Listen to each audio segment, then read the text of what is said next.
Ya, Assalamualaikum warahmatullahi wabarakatuh. Selamat pagi dan salam sejahtera untuk kita semua. Nah, pada video pembelajaran kali ini, Ibu akan melanjutkan menjelaskan materi mengenai gerak parabola.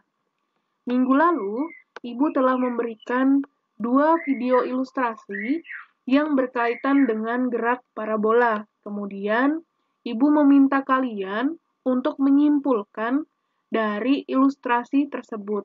Nah, dari jawaban kalian, ada beberapa jawaban-jawaban pendapat kalian yang sudah tepat. Nah, bahwa gerak yang terlihat pada ilustrasi tersebut merupakan gerak parabola. Nah, namun masih banyak alasan-alasan yang kurang tepat. Nah, maka dari itu, kali ini Ibu akan menjelaskan secara lebih jelas mengenai gerak parabola. Nah, apa sih yang dimaksud dengan gerak parabola? Yuk, kita lihat. Nah, perhatikan gerak bola basket berikut nih. Ada seorang anak melambungkan bola basket menuju ring. Nah, bentuk lintasan yang terbentuk ketika seorang anak melambungkan bola ke dalam ring berupa setengah lingkaran. Nah, berupa setengah lingkaran. Mengapa? Karena ketinggian anak dengan ketinggian ring itu berbeda, sehingga bentuk lintasan yang dihasilkan adalah berupa setengah lingkaran. Dan tentunya ketika kita memulai melemparkan bola, kita membentuk sudut tertentu. Jadi, tidak seperti mengoper bola dari satu anak ke anak yang lain. Kalau misalnya kalian kan ngoper bola dari kamu ke temanmu, itu kan dari dada ke dada, posisinya lurus. Nah, sementara ketika kita ingin memasukkan bola ke dalam ring, itu otomatis akan ada sudut yang terbentuk. Nah, bisa dilihat dari posisi tangan si anak, posisinya mengarah ke atas, artinya dia membentuk sudut tertentu, sehingga bola yang dilemparkan bisa masuk ke dalam ring basket. Nah, pengertian gerak parabola. Dari ilustrasi tersebut, dapat dikatakan gerak parabola merupakan gerak dua dimensi suatu benda yang bergerak membentuk sudut. Jadi yang harus digarisbawahi untuk gerak parabola adalah membentuk sudut elevasi dengan sumbu X atau sumbu Y. Jadi dia membentuk sudut di antara sumbu X dengan sumbu Y. Nah, di mana sumbu X merupakan GLB dan sumbu Y merupakan GLBB. Jadi, bisa dikatakan gerak parabola merupakan perpaduan antara gerak lurus beraturan dengan gerak lurus berubah beraturan. Nah, dari perpaduan kedua gerak ini menghasilkan sebuah lintasan yang berbentuk lengkung setengah lingkaran. Alhasil, gerak ini dinamakan dengan gerak parabola. Nah, gerak parabola sendiri, kalau kita lihat dari bahasanya, itu adalah parabola. Kata para di sini, itu artinya adalah setengah.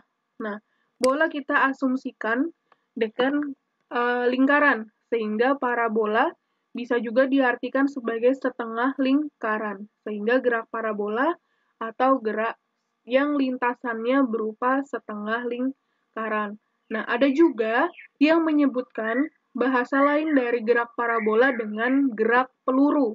Itu sama saja. Jadi nanti kalau misalnya kalian menemukan soal atau membaca artikel, ada kata-kata gerak peluru, berarti itu sama saja dengan gerak parabola. Kita lanjut. Nah, di sini adalah bentuk lintasan dari gerak parabola. Jadi, gerak parabola itu memiliki lintasan yang sudah seperti kita ketahui, lintasannya berupa setengah lingkaran. Nah, ini yang Ibu contohkan adalah seorang anak yang sedang menendang bola. Nah, ketika menendang bola, ini kita ibaratkan dia sedang menendang penalti. Nah, ini kan dia maunya tujuannya adalah gawang. Nih, ketika dia memendang bola, pasti ada kecepatan awal. Kecepatan awal di sini disimbolkan dengan V0. Itu V0. Nah, ini di sini disimbolkan dengan V0, ini adalah kecepatan awal dengan membentuk sudut alfa. Nih, ini alfa ini adalah sudut elevasi. Nah, karena seperti yang sudah kita pelajari di vektor, jika ada yang membentuk sudut antara sumbu Y dengan sumbu X, ini sumbu X yang ke atas sumbu Y, maka harus kita uraikan. Nah, kita uraikan terhadap sumbu Y menjadi V0Y, dan kita uraikan terhadap sumbu X menjadi V0X. Nah, ini di posisi awal, ini titik 0. Kemudian ketika dia di posisi ini, nah ini tetap V-nya juga diuraikan terhadap sumbu Y, terhadap sumbu X. Nah, kemudian yang ini, di tengah-tengah ini adalah posisi di mana bola mencapai titik tertinggi, atau biasa disebut Y-max atau H-max. Jadi bisa menggunakan Y-max atau H-max, itu sama aja. Artinya adalah ketinggian maksimum.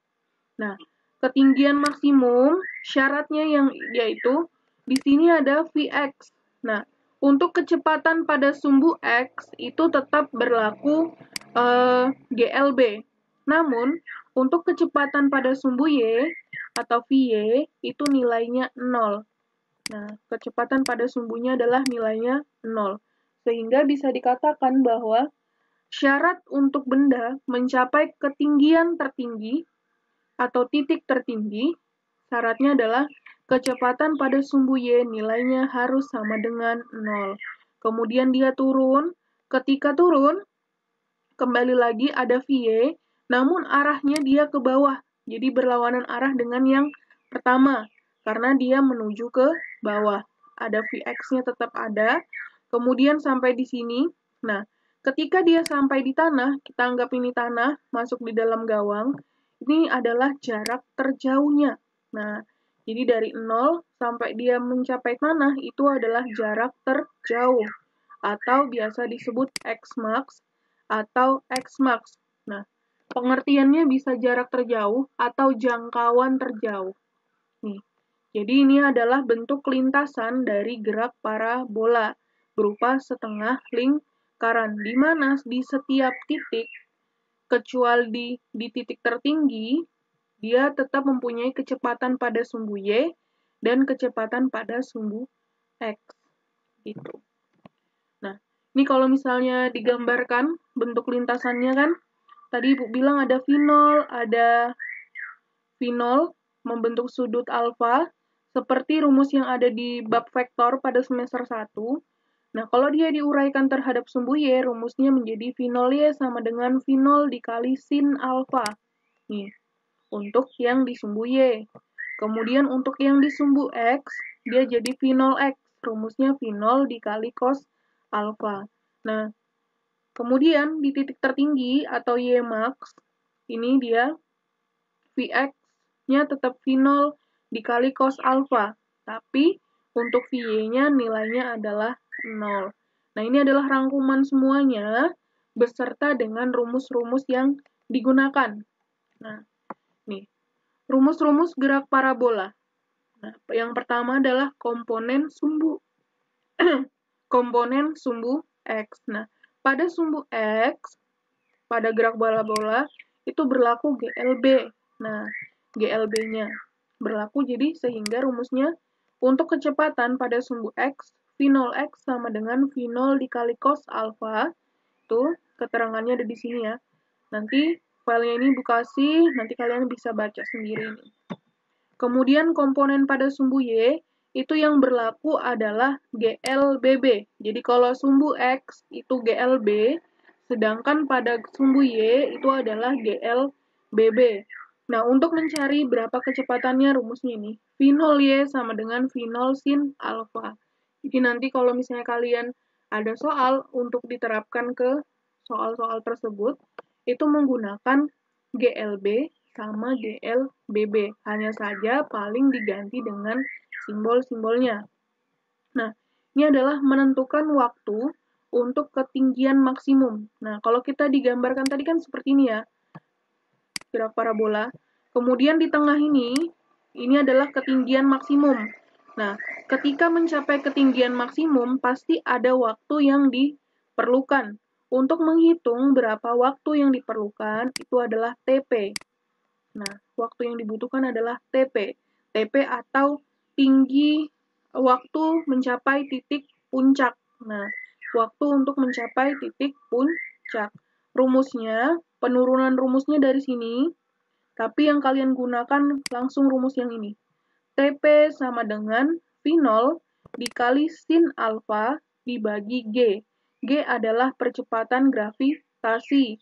Alfa adalah besarnya sudut yang terbentuk ketika bola atau benda mulai dilempar atau ditembakkan. Ini alfanya.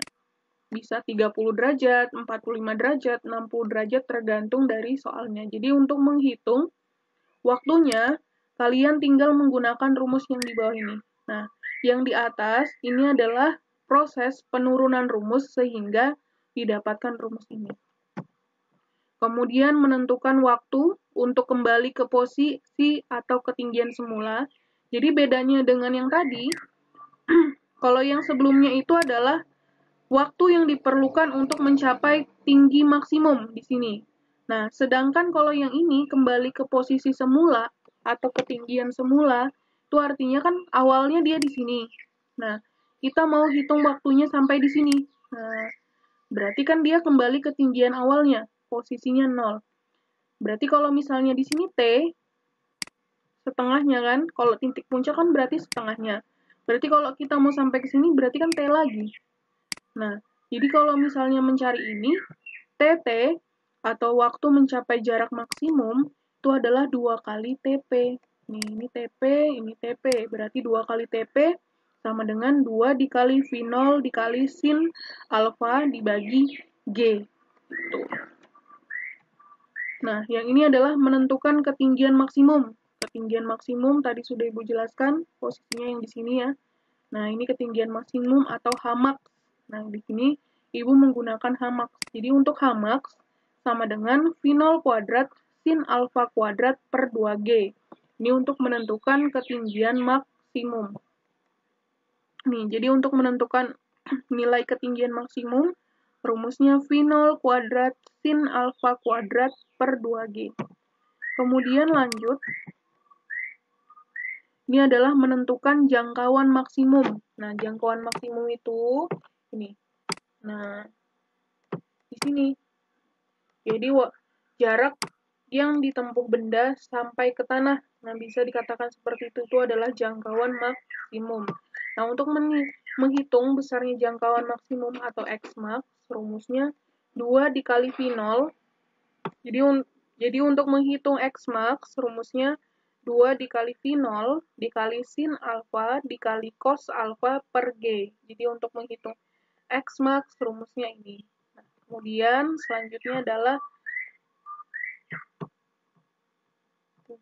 ini kok susah ya? Keterusan. Nah, ini adalah menentukan jarak atau ketinggian benda pada waktu tertentu.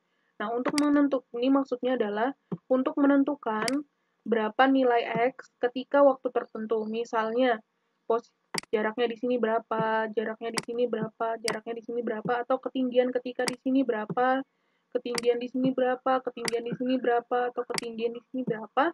Nah, cara menghitungnya dengan menggunakan rumus GLB atau GLBB. Nah, kalau yang di sumbu X, kita pakai rumus GLB.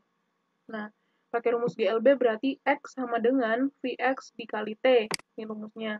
Kemudian untuk yang pada sumbu Y, kita menggunakan rumus GLBB.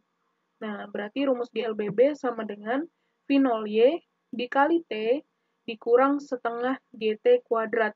Atau kalau misalnya mau kalian uraikan, nah, tadi kan kalau misalnya yang ini, berarti Vx. Vx itu sama dengan V0 cos alfa. Nah, dikali T. Berarti ini, untuk yang ini, itu diuraikan menjadi V0 cos alfa dikali T. Sama dengan yang ini juga sama. Berarti V0Y-nya berarti V0 sin alfa dikali T ya. Nah, seperti itu dikurang setengah GT kuadrat. Jadi kita nggak langsung menggunakan nilai V0 yang diketahui di soal, tetapi harus kita uraikan dulu dengan menggunakan rumus vektor. Jadi kalau yang Vx itu berarti V0 cos alpha dikali T, kalau yang Y berarti V0 sin alpha dikali T dikurang setengah GT kuadrat. Nah, tadi kan kita ada sin alpha, cos alpha, tan alpha. Nah, untuk mencari berapa nilainya, ini termasuk di dalam materi trigonometri. Ini dijelaskan di matematika. Nah, ini ada beberapa sudut-sudut istimewa. Jadi sudut istimewa itu 0, 30, 45, 60, dan 90. Nah, misalnya di soal kalian dicari sin 30, berarti sin ini 30, nilai sin 30 itu setengah, kemudian sin 45 itu setengah akar 2, sin 60 itu setengah akar 3, sin 90 itu 1. Jadi kita tinggal mengubah nilai alfanya atau nilai sudutnya. Nanti berarti kan penulisannya jadi sin 30 atau sin 90 seperti itu.